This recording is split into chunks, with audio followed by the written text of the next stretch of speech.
Hey, Rock Movers. I cannot wait to introduce you to Season 4's guest.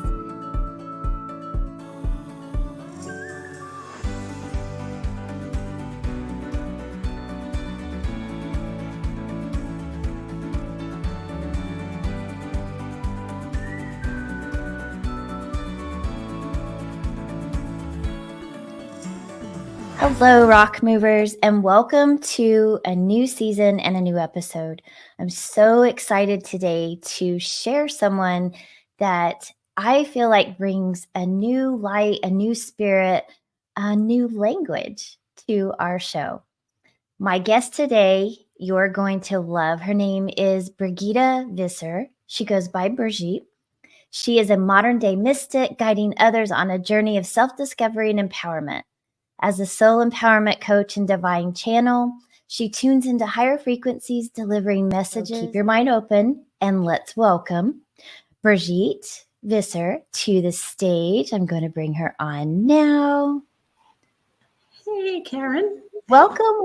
I'm so excited to have you. Now, you are also the author of a book and you have another book coming out. So we have so many things to talk about today, but the main thing is I just want those that follow, those that are in my circles to get to know you, to know your heart, and just the love that you share with those that you serve. So tell us a little bit about you and how all this came to be, and then let's just dive into some great conversations.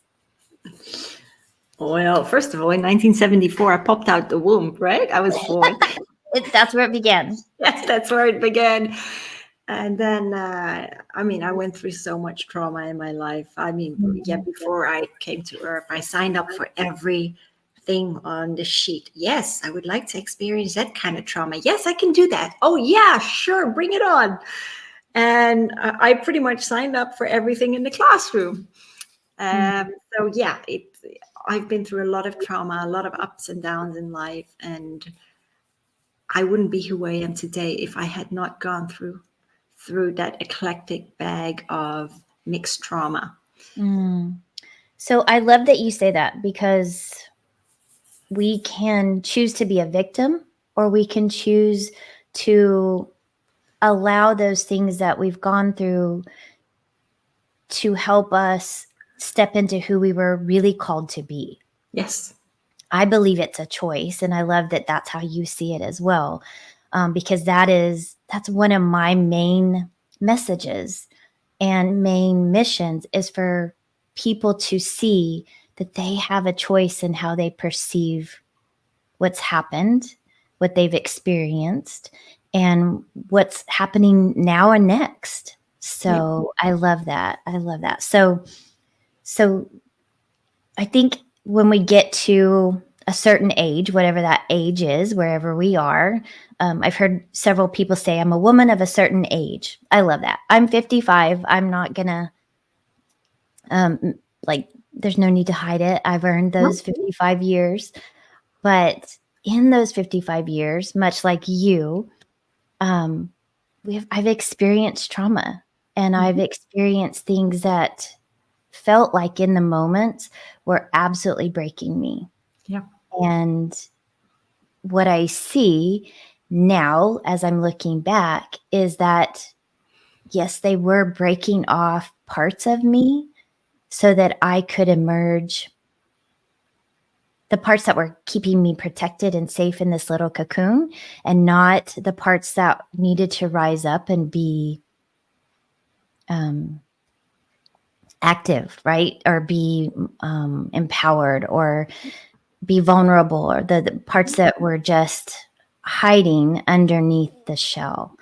And so when we talk about your book, and I want to pop it up here, you have a book, BE-com-ing Authentically Me. Yes. So tell me a little bit, or tell us a little bit about how that book came to be from your story, because that didn't just happen overnight, right? No, it didn't. It's an evolution of all the things that made you authentically you. So tell us a little bit about that, and then we'll dive into some other exciting things. Yeah, just a disclaimer, right? I'm still a work in progress. So we all are. Yes. But from where I was to where I am now, it's a world of difference. And becoming Mm. authentically me, I started writing the book when it was the end of 1999 or early 2000. Mm-hmm. But that was only the beginning of my journey. And trust me, I'd already been through a lot of trauma, from abuse to starving myself, being assaulted in the modeling industry, the passing of my dad, doing drugs, being bullied in high school, losing my stepdad. So yeah, it's, it was a bit of an emotional roller coaster ride. But I decided just to write down all my experiences, and then I stopped. A year later, I stopped. It was there, and I was just like, no, no. And oh, trust me, I had a whole lot more to experience, and it wasn't. It was horrific what I went through, but Mm. I needed to go through it, because without it, I wouldn't have a story to tell. Yeah. Because And why is my that important to tell the story? Not yes, just to have the story, but to tell it. yeah. And so I went, of course, through dysfunctional relationships because I hated myself. I really Mm. put myself in the boxing ring. I could look in the mirror and I thought I was a real ugly duckling. But that's also because I was rejected a lot. And when you get bullied and you get rejected all the time, and also in the modeling industry, oh my goodness, I couldn't even make a living out of that. So yeah, I traveled the world and I was bartending, doing other promotional gigs, being a hostess, Mhm. because that was the one thing that I could control: my work Mhm. and starving myself.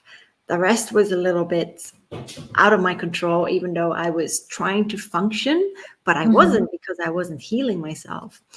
And so I had to hit rock bottom with one of my relationships. And that was the fact. In 2009, my ex was a crack addict, which I didn't know. And Mm. he landed in bed with the Dutch Crips at the time. He was from the US and came to Holland. But I had to learn that everyone needs to walk their own journey. You can't save someone because they have to save themselves. But I was like, ooh, I love broken birds. I really love broken birds because, I want to fix their wings. And I would walk to the ends of the earth, for them. I would be that doormat, and not just in relationships, but also my interpersonal relationships, because I was very much afraid of hurting people. But in the end, we're only hurting ourselves. Yeah. And there was a lot to unpack there, and a lot to learn from that, because I tried to take my own life of a whole box of ibuprofens when everything hit the fan in Holland, and my mom took me out of Holland in the space of 2 days. My ex was held for ransom. I helped the police out, and they found him, deported him back to the US. And Wow. then the leader of the Crips threatened to kill me, to find me and kill me. And so that really shook me up. So when I was in the UK and I took this whole box of ibuprofens, the next day I just woke up. And my mom said to me, Birgitta, why don't you go see a counselor? I did, but the counselor was no use to me, because all she said was, Birgitta, you're going to be fine. You're strong enough. Great. Super. And I Mm. had to figure it out. I really had to figure out how I could heal myself or get the help that I needed, because I was so low within myself. And you Yeah. could say I was probably borderline depressed. I was depressed. I don't know. I've been very down several times in my life, but I don't put a label on it. Mhm. It's an emotion, and we feel so empty inside. Yeah. It's a terrible, terrible feeling, but I've always been one that soldiered on. So I talk a lot about that in Becoming Authentically Me, especially in my book. I'm very, very open about all the trauma I went through, uh, Mhm.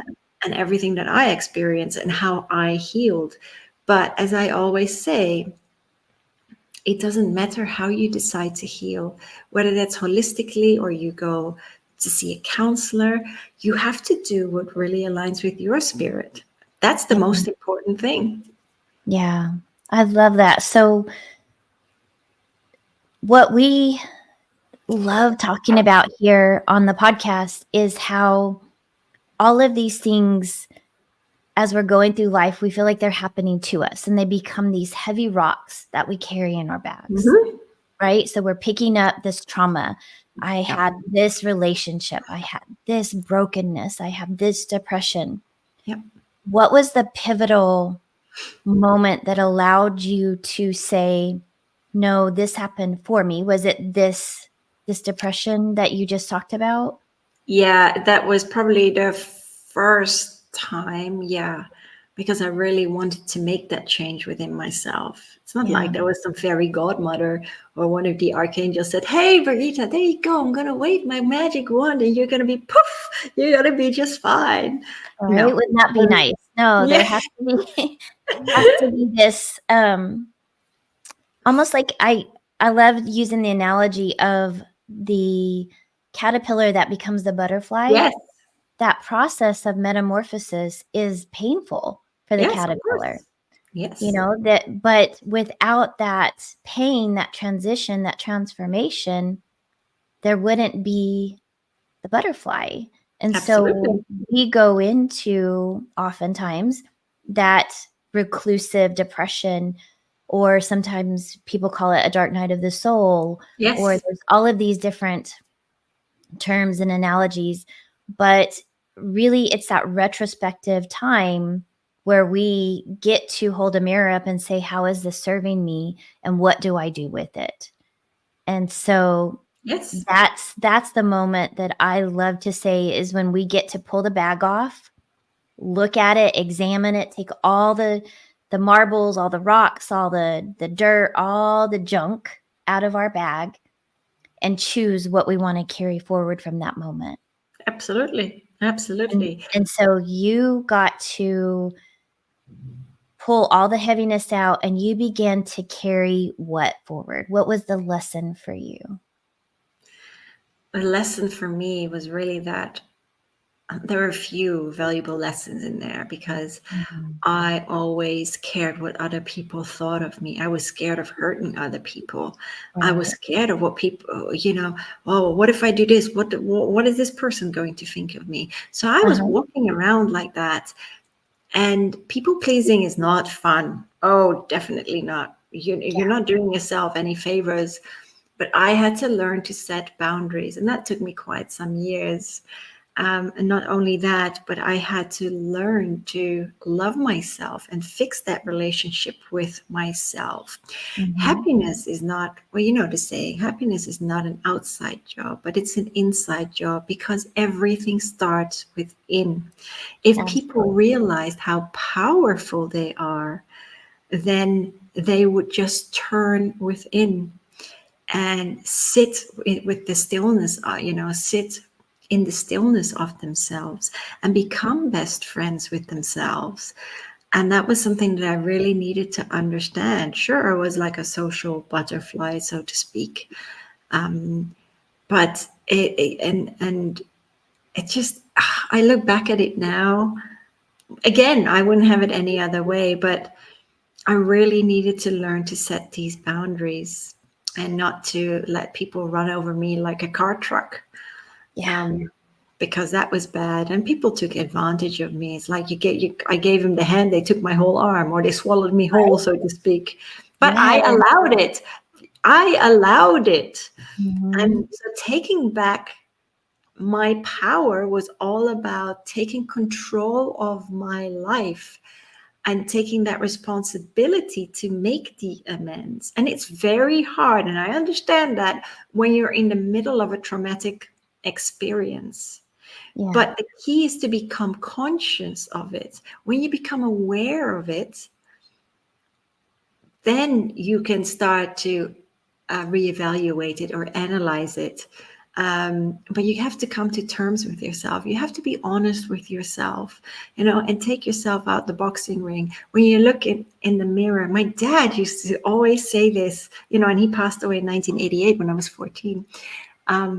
And he said, look in the mirror and tell yourself, I love you. Tell your reflection that. And that is so hard. And when people have a hard time doing that. So I just say, well, if you think that's hard, then just say, I'm awesome. Yeah, I love that. So you changed your whole life. You went a whole different direction Yes. with this what I call awakening. Yes. So you woke up to this new way of thinking, this new way of seeing yourself, this new way of being. You've created now a book. You now have a YouTube. I'm going to pop that up here. Your YouTube is Power Soul Healing.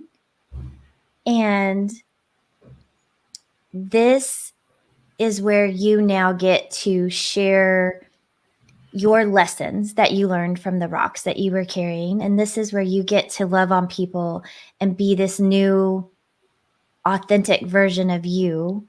But what does that look like? So tell me about this new Brigitte, this new empowered, enlightened, and loving woman that is on this podcast sharing the day with me.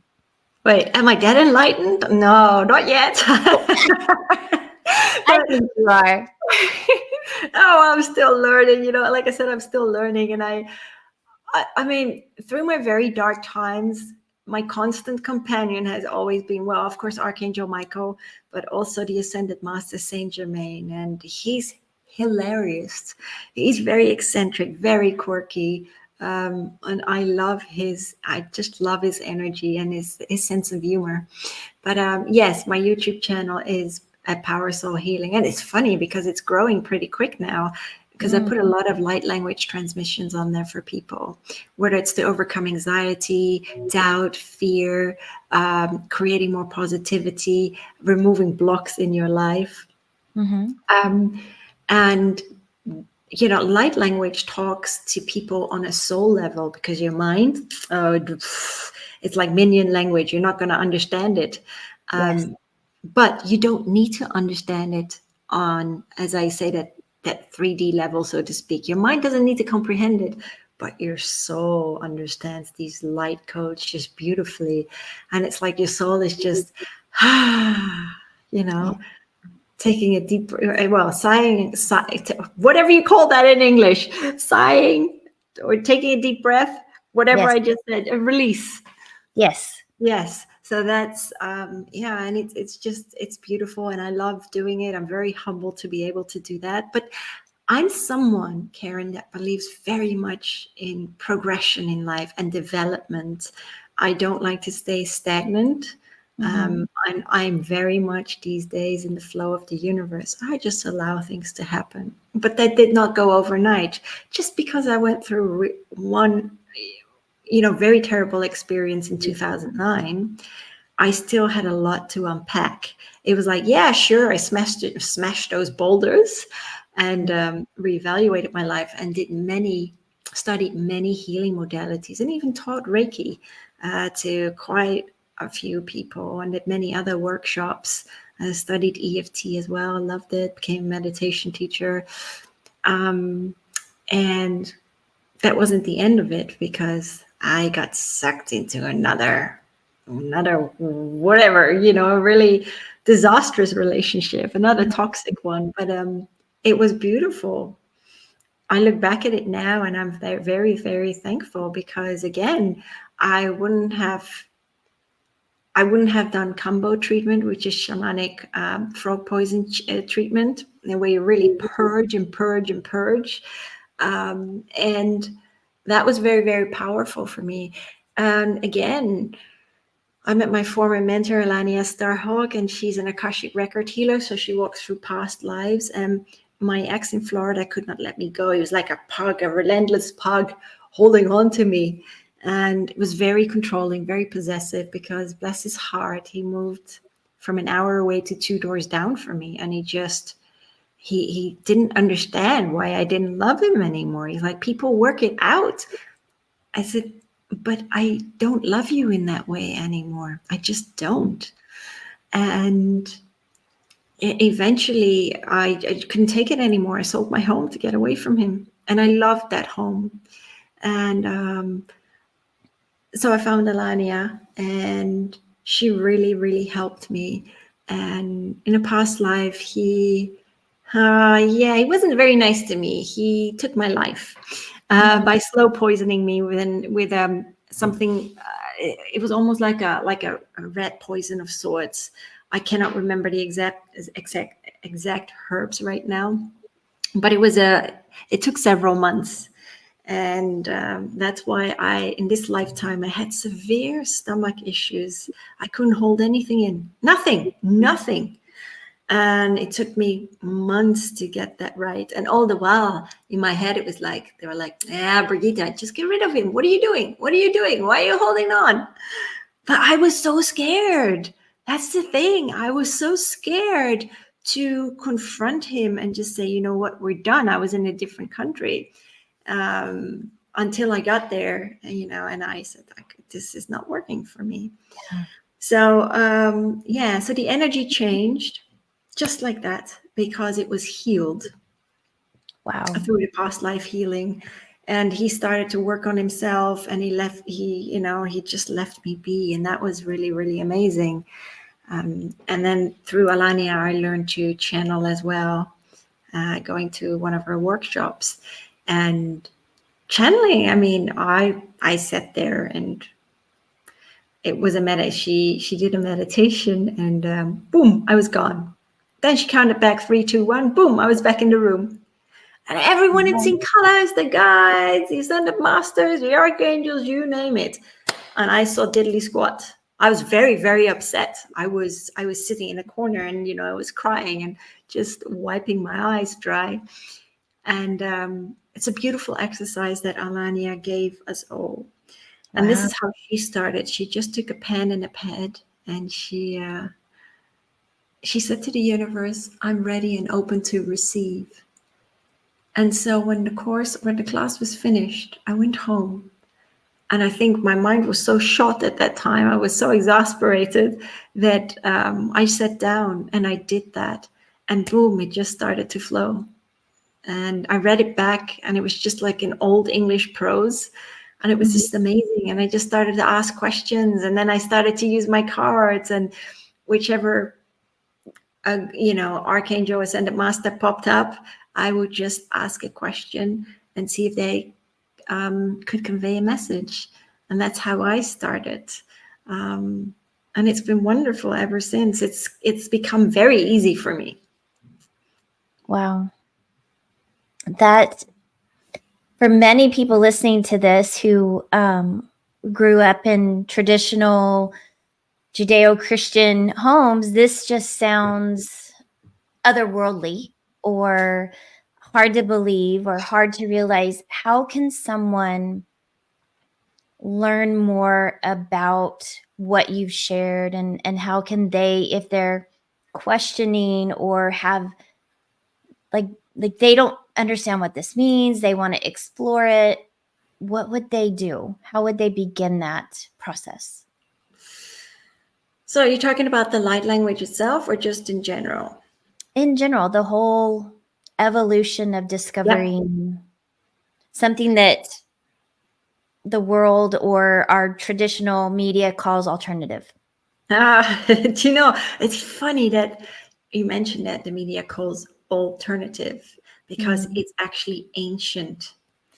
Right. Yeah, it's not really alternative. This was, many of the healing modalities were used thousands and thousands of years ago. And the biggest medicine cabinet lies within each of us. And yet we look outside of ourselves, whereas we ourselves create, any type of dis-ease. And I talk about this in my book because my stepdad, who passed in 2000 from throat cancer, sometimes I do speak to him, but when I wrote my book, he did come through and he said, you know what, I created this. And I've had people say to me, yeah, but my husband didn't ask to have MS,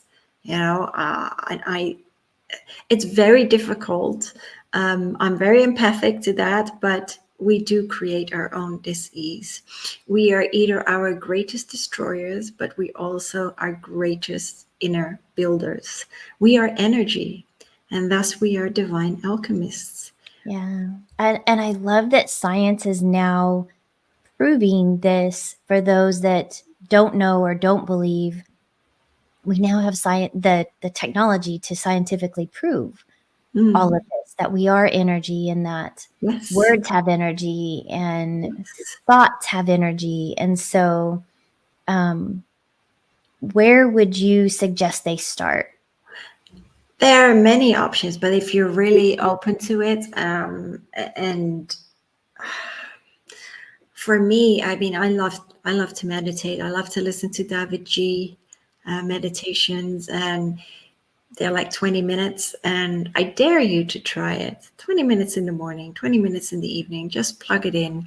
He does a lot of meditations, guided meditations on fear, anxiety, confidence, infinite possibilities, manifestation, and it really recenter yourself. So rather than getting frustrated and overthinking everything, just allow yourself to flow with the universe and stop with the negative thinking in your head, because what you think you create and you manifest into existence. Mm-hmm. And if you don't believe me, just become aware of your thoughts. Just start to be more mindful rather than having your mind completely full. And Oh, wait, that's a mic drop. Say that again. what did I say? Once you become more Become mindful mindful, instead of having your mind full. full, yes. So you mentioned David G. Yeah, This is his YouTube. Just yes, for it those is. that aren't familiar with him, he has a whole channel that you can go explore. But Yes, but also here is Brigitta's um, YouTube. YouTube, also Power Soul Healing. So there's two great resources for you so that you can begin to just explore what feels right, what's Yeah, possible for you, because we are all here on our own journeys. And so we're all here to accomplish whatever it is that is our destiny and our path. Um, so we just want to support you and give you resources to help you define that path. And so we're not here to tell you what's right, what's wrong. This is our experience. This has been our own unique journeys. We each see things through our own lens. And so we just want to encourage you as women, as humans, as light workers, that you have a path. If you're feeling led a certain way, we want to encourage you to trust it, pursue it, and learn more about it. So, we have my business partner Casey and I have also created a new platform that we are launching. You can check it out now at destinationawaken.world, where we are beginning to provide a higher level conversation of these exact type things. And so I'm so excited to share that this is now available, and amazing light workers and people who are doing amazing things to elevate the energy of the planet are going to be accessible through that. So, we have talked to Birgitta and I have talked about this, and so she's going to be one of the people on the website that you'll begin to tap into. We're just creating people that we trust, know, like, trust, so that you can find them and begin to define your own path of awakening. Can I So, yes, can I just add something to that? I absolutely. mean, I love Destination Awaken the World. Um, People often ask me about why are we here? Why are Mm, we here? biggest question, right? Yeah, and I said, well, we're here to return to that love for ourselves, that unconditional love for ourselves. And we're here to understand that we are the creators of our own reality. We need to understand that how we manipulate the energy and make that work in our favor. because everything around us is energy. Right. And I always say, when we learn to love ourselves, get rid of that pre-programming, that conditioning, we become more empowered. But it's wow. I mean, the world would be a much, much better place. It would be more harmonized, and everyone would just be going in the flow.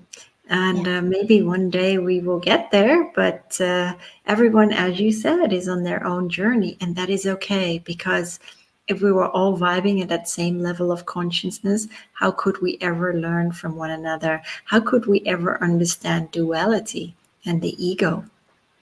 Absolutely. And before we jumped on, you mentioned a new program that we both are tapped into, Mind Valley. If you've never heard of the platform Mind Valley, it's an amazing website and app and educational program. And one of the new things that that they're promoting, well, it's not new, but they're promoting it again, is Jeffrey Allen. Is that right? Did I say his name right? Yes. Yep. Jeffrey Allen's duality program, Yes. about being able to tap into the duality of we are spiritual beings and energetic beings having this human experience, but how do we utilize the energy that is around us and within us to have the life that we deserve and desire, and to attract and pull things into us.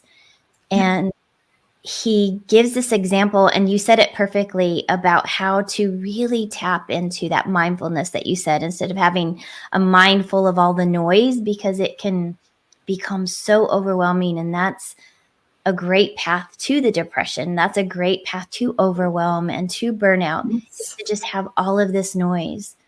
But And many of us are like, how do I get quiet? Because I try to meditate, and 2 seconds in, I have all these thoughts. So yes, share what you experienced yeah. and what he says. I thought that was just great. So, well, first of all, with meditation, it's all, well, two things. I mean, like with David G, he says, always go back to the breath and just count. That works brilliant for me too. But what Jeffrey Allen said is, close your eyes, and rather than being in, it's really hard to explain. But rather than being in your mind, it's like just lift it up, lift it up. It's like you're looking up. And because you're focusing on that, it's like the mind just becomes quiet. But he does say this: if the underlying energy within you still holds that trauma or that pain, then there is always that kink in the cable. So you need to heal the underlying energies, and only then will it start to flow. So that is really important, and it's something that I really had to understand. I mean, I'm manifesting now, because I do that every night. And I just let it go, because I do not put any expectation on it. People like to put expectations on things. And even when manifesting, what do? They say, I want to, or I want to become, I want to be successful, I want to live here. No, you have to envision it as if you're already there. That's the power of the mind. Right. And when you envision that, then you just take the steps in between to get there. And so with Jeffrey Allen, that other aspect is that spiritual energy, and harnessing the energy and allowing it to work for you. Mm-hmm. I love it. Yes, because as you said, when we're saying I want, that's telling That's the future. your subconscious that I don't have it, and I don't have the ability to have it. I want it. So you're coming from a place of lack. Yes. And we all, come from this tradition of, what are your goals, right? Like, what do you want? What do you want to happen? And when you have a vision board that feels so unattainable, it's not applicable to where you are right now, you're saying to yourself that what I have now is not enough, who I am now is not enough. I want that. And when I attain that, then I will be happy. Then I will be successful. We're always looking at the then, and that creates just such a disassociation with all of the gifts that you have, all of the Yes. beautiful energy and power and blessings that you possess right here, right now. And I love Jeffrey Allen's the visualization that you did of when you're in your thoughts, and what I was able to do, or what I've done, is I see my brain as in like my eyes, my brain are here. Yeah. But if you think of your pineal gland, it's here in between your eyes. And so then I also think of like I'm walking into the stairs to go talk to my father, to go talk to the universe, the higher level, my higher self. And so I just like elevator up. I'm just moving up into this higher, my crown chakra. And that little shift allows me to leave the noise behind. Yes. Yeah. So however you make that happen, whatever that is, just know that it is a process. You can start with 2 minutes, just 2 minutes of listening to your own breath. And as you feel thoughts coming in, chaos coming in, the noise is coming in, just recognize it and let it go. It's okay. It'll be there in 2 minutes. It'll be there in 5 minutes. Whatever it is, just be present. The biggest gift you can give to yourself is to be present. Yes. So thank you. We are coming to the end of our show now. But I just want to thank you for being present for me, for being present for our listeners, our viewers. What is the one rock that you want to help them move as we part? The final word, the final advice that could make a difference for someone's life. The final advice would be that, it really doesn't matter what other people think of you, but it matters what you think of you. And it also matters how you feel about yourself, because that is taking back your power.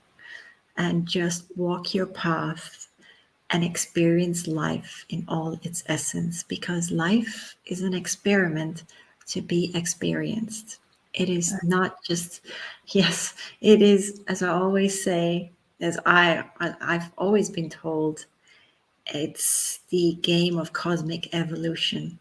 How you roll the dice is entirely up to you. There is no right or wrong in how you decide to live your life, but follow your heart and follow your passion. And it doesn't mean that you have to climb the ladder. For some people, it's really about taking care of their family and their loved ones. But do what makes your heart sing and what makes your soul skip a beat. And that is important. Oh, such beautiful words. I love it. Thank you so much for sharing your gifts, your heart, all that's you with our world. We will put in the show notes all the different ways that people can connect with you. You can also get free excerpts of her book to check it out, get some ideas of what the book is about, and then you can purchase it because you're going to love it. I know you will. So, but she has another book coming out soon that is a beautiful culmination of a bunch of stories. So tell us real quick about that and when that's supposed to be launching, because I think it's soon, right? Yeah, it's called Becoming Empowered. And I'm waiting on the cover, actually. But it's out on the 1st of April, and it's written or co-written with 15 other authors, all women who've overcome their own trauma in life. And every one of them has overcome them in different ways. And that's just, that's amazing to read. Yeah, I love it. So another rock moving story of women overcoming, which we resonate with so much. So please follow her on YouTube. She'll be announcing when when the book is available. And then this podcast will also have the links for that. We'll go back and update it when the book comes out so you can find the new book. And I just want to say thank you so much for sharing your rock moving mentality with our listeners and just sharing your light and love with the world. I just want to encourage you to follow, connect with, and get to know my dear friend, because you will be so blessed. So have a fabulous day, rock movers, and keep moving those rocks. Okay, that wraps up another amazing episode of the Rock Movers. Huge thank you to our guest and to you for joining me today and being a part of this incredible journey. Your story, strength, and your willingness to grow and transform those rocks are what makes this community and our podcast so special. So if today's episode inspired you, it would mean so much to me if you would share it with your friends and loved ones. And don't forget to subscribe or follow us over on social and on your favorite podcast platform so that you never miss an episode. Your support truly means the world, and together, we're not just moving rocks, we're moving mountains. So until next time, keep embracing your journey and making those big, bold moves. But remember, you and only you have the power to change your world and move those rocks. Take care, I love you, and see you on the other side.